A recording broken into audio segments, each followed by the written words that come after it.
नमस्कार दोस्तों, आज आए हैं हम यमुना स्पोर्ट्स सिटी के गेट पे खड़े हैं हम। वेस्ट जोन का गेट है ये, और इसको मैं आपको दिखाता हूँ। ये जो इसकी एंट्री है, जो मेन एंट्री है यमुना स्पोर्ट्स सिटी की, बुद्ध इंटरनेशनल सर्किट की एक्सप्रेस वे से बिल्कुल ही एकदम 100 मीटर की दूरी पर है। और अभी मैं जाके आपको अंदर जाके दिखाता हूँ इसका क्या डेवलपमेंट है और इसमें क्या डेवलपमेंट नया आया है। अब इस बोर्ड के नीचे बनानी है, ठीक है। आज हम देखेंगे यमुना स्पोर्ट्स सिटी का डेवलपमेंट क्या हुआ है, क्या रहा है। मैं थोड़ा सा आपको थोड़ी हिस्ट्री बता दूं। यमुना स्पोर्ट्स सिटी का जो प्रोजेक्ट है काफ़ी पुराना प्रोजेक्ट है और काफ़ी सालों से फंसा हुआ था। इस प्रोजेक्ट में किसान के कंपनसेशन का जो इशू था वो सबसे बड़ा इशू था, और वो काफ़ी सालों से अटका हुआ था। किसान का जो कंपनसेशन है, अब पिछले महीने सरकार का वर्डिक्ट आ चुका है। इसमें अब क्या होगा कि एडिशनल 3500 रुपये पर स्क्वायर यार्ड का, यहाँ पे स्क्वायर यार्ड है, पूरे नोएडा ग्रेटर नोएडा में स्क्वायर मीटर चलता है, पर यहाँ पे गज के हिसाब से चल रहा है काम। तो जो भी कंपनसेशन है 3500 रुपये का, प्लस ट्रांसफ़र चार्जेस लगेंगे, तकरीबन जो खर्चा होगा 1500 रुपये पर मीटर का खर्चा है। तो 3500 रुपये का जो खर्चा है वो एडिशनल अलॉटी को देना होगा, जो भी अलॉटी इसमें जिसपे के पास भी है। तो इस बार अलॉटी भी मान गए हैं कि कंपनसेशन वो देंगे। वो मान इसलिए क्योंकि गए हैं, अब रेट इतना ज़्यादा बढ़ गया है। जब इनको इनिशियली अलॉट हुआ था तो बहुत ही क्या ही रेट था, अब क्या ही बताएं। वो तो जब अलॉटमेंट लेटर आपके सामने रखा जाएगा तो आपको भी पता चल जाएगा। तो और जो रेट है इसमें 3500 रुपये दे के ट्रांसफ़र वगैरह सब कुछ से फ्री हो जाएगा। आप इसको फ्री कर सकते हैं, ये ट्रांसफरेबल है, रजिस्टर्ड है, सब कुछ अच्छी इन्वेंट्री है। और एक चीज़ और मैं इसमें बताना चाहूँगा, इसके आसपास के 3-4 प्रोजेक्ट हैं, जैसे ग्रीन वे है, यमुना गौर सिटी है और एस का प्रोजेक्ट है। और इन तीनों में जो पर गज का जो रेट चल रहा है 1.25 लाख से 1.4 के बीच में जो रेट चल रहा है वो ये रेट है। और जो यहाँ पे रेट चल रहा है, यहाँ पे उसका तकरीबन आधा ही रेट चल रहा है। तो इतना ज़्यादा रेट में बहुत ज़्यादा वेरिएशन है। और जो मेरा मानना है, जो इस वर्डिक्ट के आने से अब क्या होगा कि जो बाकी जो मैंने जैसे 3 प्रोजेक्टों के नाम लिए, जो वहाँ पे जो रेट है, इस प्रोजेक्ट का भी जो रेट मैं आपको पूरा अभी दिखाएंगे कि वीडियो में आपको मैं पूरा दिखाऊंगा इस प्रोजेक्ट में कैसा प्रोजेक्ट है, किस टाइप का प्रोजेक्ट है।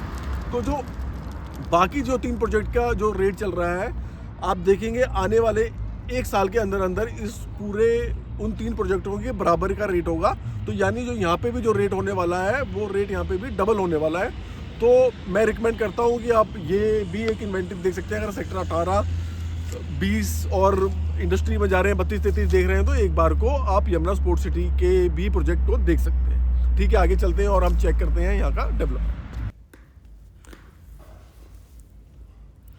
यमुना एक्सप्रेस वे के ऊपर एक और अपॉर्चुनिटी है, अदर देन सेक्टर 18, 20 और इंडस्ट्रियल के जो सेक्टर हैं उनके अलावा एक और अपॉर्चुनिटी आई है।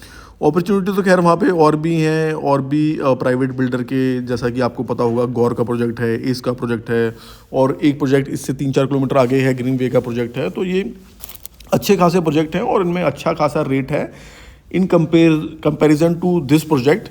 बिकॉज यहाँ पे रेट इसलिए कम था क्योंकि एक फंसा हुआ प्रोजेक्ट था और इसके भी दिन बदल गए हैं, लाइक एवरी अदर प्रोजेक्ट जो ग्रेटर नोएडा और नोएडा के प्रोजेक्ट हैं उनकी तरह इनके भी चल निकली है। क्योंकि इस पर अब जैसा कि वर्डिक्ट आ गया है कि जो किसानों का कंपनसेशन अटका हुआ था, काफ़ी लंबा उस पर संघर्ष चला जेपी का, और इनके भी दिन बदल गए हैं। और इस प्रोजेक्ट में भी आप देखेंगे ये प्रोजेक्ट अभी पब्लिक डोमेन में इतना नहीं है, तो entry time in my opinion ठीक हो सकता है, बिकॉज इसका जो रेट है वो अभी काफ़ी कम है नियर बाय प्रोजेक्ट से। तो आगे चलते हैं और मैं आपको दिखाता हूँ। आप देखते भी जा रहे हैं कि मतलब ग्रीनरी वगैरह इस गुड, जैसा कि जेपी की और प्रोजेक्ट हैं, जेपी ग्रीन्स, जो भी जिन लोगों ने भी सुना होगा, देखा होगा जेपी ग्रीन्स के बारे में, वो जानते ही होंगे कि जेपी ग्रीन्स का लेआउट या जेपी ग्रीन्स कैसा प्रोजेक्ट है। तो उसी की तर्ज पे ये भी उनका अच्छा प्रोजेक्ट है। अगर फुल फ्लैज अगर जिस दिन ये बन जाएगा तो हो सकता है जेपी ग्रीन्स के प्रोजेक्ट से भी ये अच्छा प्रोजेक्ट हो। और सामने एक ये गोल चक्कर आ गया है और बोर्ड देखिए आप इस पे। और अब आगे चलते हैं। तो हरियाली आप देख ही रहे हैं। मैं कहूँगा इतना वेल मेंटेन तो नहीं, बट ठीक है। रोड वगैरह डिसेंट हैं, चौड़े रोड हैं, कोई भी छोटा रोड नहीं है, और पेड़ वगैरह, हरियाली वगैरह। तो एक मतलब खुला प्रोजेक्ट है। अगर आप रोडों का डायमेंशन भी देखोगे तो खुले खुले बड़े बड़े रोड हैं। लैंड की तो जेपी के पास कोई कमी नहीं है।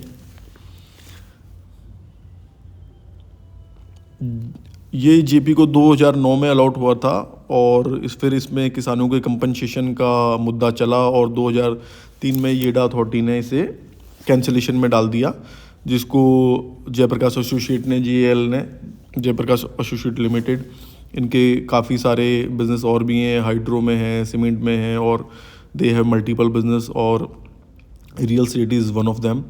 और ये कंट्री होम्स का आपको बोर्ड दिख रहा है। और अब हम चलते हैं राइट हैंड साइड में और जाके मैं आपको कंट्री होम्स का आपको डेवलपमेंट दिखाता हूँ।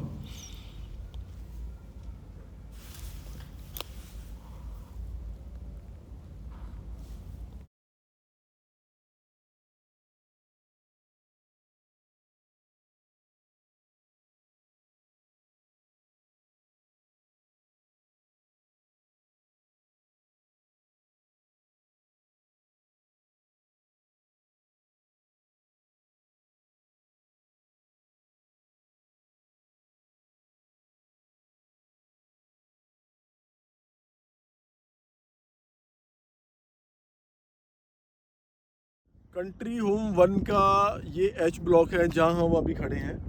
और यहाँ पे आप देखेंगे कि जो डीमार्केशन है और सीवर वर्क और जो लाइटें हैं, तो यानी ऑलमोस्ट ये काम कंप्लीट है। ये सेम एज इट इज़ जैसे सेक्टर 18 और हमारे 20 हैं, तो उनके जैसा ही, उतना ही डेवलप्ड सेक्टर है ये। और अभी पीछे आप मेरे देखेंगे, मैं 1-2 कंप्लीशन हो रखे हैं, बाउंड्री हो रखी हैं, बनी हुई हैं। और मैं आपको रोड के बारे में बताना चाहूँगा। ये जो रोड है जिस पे मैं अभी खड़ा हूँ, ये सेक्टर को डिवाइड कर रही है। ये सेक्टर, ये इस साइड जो मेरे लेफ्ट हैंड साइड है वो आप देख रहे हैं एच ब्लॉक है, जो मेरे राइट हैंड साइड है वो ई ब्लॉक है। जो इसको रोड डिवाइडिंग रोड है, ये 18 मीटर रोड है। और मैं आपको सेक्टर के अंदर की रोड दिखाता हूँ। जैसा कि आप ये देख रहे होंगे, पॉकेट एच पे मैं खड़ा हूँ। यहाँ पे पॉकेट एच इस साइड, पॉकेट एच इस साइड है, और दोनों साइड बोर्ड लगे हुए हैं। और बीच में एक सेंट्रल जो रोड है, ये भी 12 मीटर की रोड है, तो अच्छी खासी रोड है और डीमार्केशन वगैरह का काम प्रॉपर है। और मैं अभी आपको अलग अलग ब्लॉक्स में लेके चलता हूँ। अब ए ब्लॉक है, यहाँ पे एच ब्लॉक है, डी ब्लॉक है, पी ब्लॉक है, बी ब्लॉक है। तो अभी मैं आपको और डेवलपमेंट दिखाता हूँ यहाँ पे कंट्री होम्स का और क्या डेवलपमेंट है। आप मेरे पीछे देख रहे होंगे, आपको स्टैंड दिखाई दे रहा है। तो ये जो स्टैंड दिखाई दे रहा है, ये बुद्ध इंटरनेशनल सर्किट का स्टैंड है। और ये मेरे राइट हैंड साइड पे पड़ रहा है। और लेफ्ट हैंड साइड पे जो आपको पिलर दिखाई दे रहे हैं वो स्टेडियम है, क्रिकेट स्टेडियम है। तो ये 2 चीज़ें हैं यहाँ पे। और आप मेरे और पीछे देखेंगे तो हाई राइज अपार्टमेंट्स हैं, हाई राइज सोसाइटी है। जैसा कि जब हम एंट्री कर रहे थे, तो जो मैंने आपको दिखाया था, तो वो ये पीछे से दिख रहे हैं। और जो ये वाला ब्लॉक है जहाँ पे हम अभी खड़े हैं, ये सारा एरिया है, ये रेजिडेंशियल प्लॉट्स का एरिया है। तो आने वाले टाइम में जो रेजिडेंशियल प्लॉट्स जो होंगे, ओनली स्पेसिफिक प्लॉट्स के लिए ये है। बाकी हाई राइज के लिए उन्होंने डिफरेंट मतलब, जो मैं कहना चाह रहा हूँ कि प्लानिंग एंड एग्जीक्यूशन यहाँ पे भी अच्छा है। और ये पॉकेट जी का आप बोर्ड देख रहे हैं, प्लॉट नंबर भी मेंशन्ड है और किसी ने ये कंप्लीशन बनाया हुआ है और सर्वेंट इसमें रह भी रहे हैं। अगर आप रोड देखेंगे, रोड काफ़ी अच्छे हैं इनके, ऐसा नहीं है कोई छोटे रोड हैं, प्राइवेट बिल्डर है तो इसने अच्छा खासा लेआउट इज़ गुड, लेआउट में कोई। और सामने आप देख रहे हैं ये स्टेडियम भी दिख रहा है और बिल्डिंग भी दिख रही है। अब अंदर वाली हैं, बाहर वाली हैं, दूर तो नहीं दिख रही है, कि प्रोजेक्ट बहुत लंबा चौड़ा है तो अंदर की ही होंगी ये।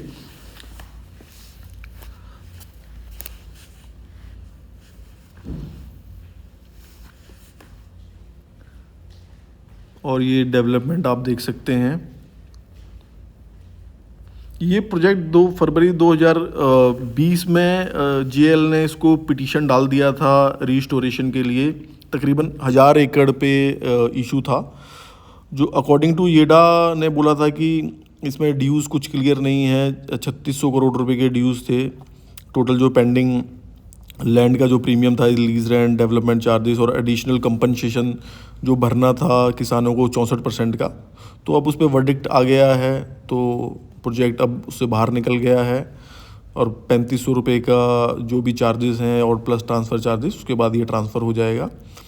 अब इसमें कुछ भी ऐसा नहीं है। और अगला इंटरनेशनल इवेंट अब इसमें कब होता है, ये देखते हैं कि योगी सरकार इस पर क्या करती है, क्या नहीं करती है। सेक्टर 25 के अंदर आता है। ये सेक्टर 25 की लैंड है ये सारी की सारी। सेक्टर 24A के बारे में आपने सुना ही होगा। तो 24A के मैं कहूँगा बिल्कुल पास तो नहीं, पर खैर ज़्यादा दूर भी नहीं है, 5-7 किलोमीटर पे ही है। और ये आप सामने दिख रहे हैं पॉकेट सी का बोर्ड लगा हुआ है। धीरे धीरे मैं आपको सारी पॉकेट दिखाता जा रहा हूँ। और ये पॉकेट भी आप देखेंगे 300 गज के प्लॉट हैं इसके अंदर, और बोर्ड भी लगे हुए 130 to 141। और आप कॉर्नर में भी देखिए काफ़ी अच्छी खासी स्पेस इन्होंने दी हुई है। और रोड भी ये था आज का site visit Yamuna sports city का फंसा हुआ प्रोजेक्ट, जो कि अब जिसमें कि बाहर आने वाली है, चल गया है। अब आप लोग देखिए, जज कीजिए, कमेंट सेक्शन में लिख लिए आप मेरे साथ एग्री करते हैं, डिसएग्री करते हैं कि इस प्रोजेक्ट में आगे क्या होने वाला है। तो मेरे हिसाब से एक ये प्रोजेक्ट अब हाल फिलहाल ऐसा हो सकता है कि जिसमें पैसा मतलब आसपास के, जो मैंने जैसे कि आपको एग्जांपल दिया इनिशियली वीडियो में कि पैसा आसपास के प्रोजेक्ट में क्या रेट चल रहा है और यहाँ पे क्या रेट चल रहा है, तो मेरे ओपिनियन में थोड़े टाइम बाद, साल 1.5 साल बाद यहाँ पे भी वही रेट हो जाएगा। तो यहाँ पे भी पैसा डाला जा सकता है, इन्वेस्टमेंट की जा सकती है अपने लिए रहने के लिए, या फिर आपको किसी इन्वेस्टमेंट पर्पज़ के लिए करना हो तो वो भी हो सकता है। तो ये था आज का, धन्यवाद।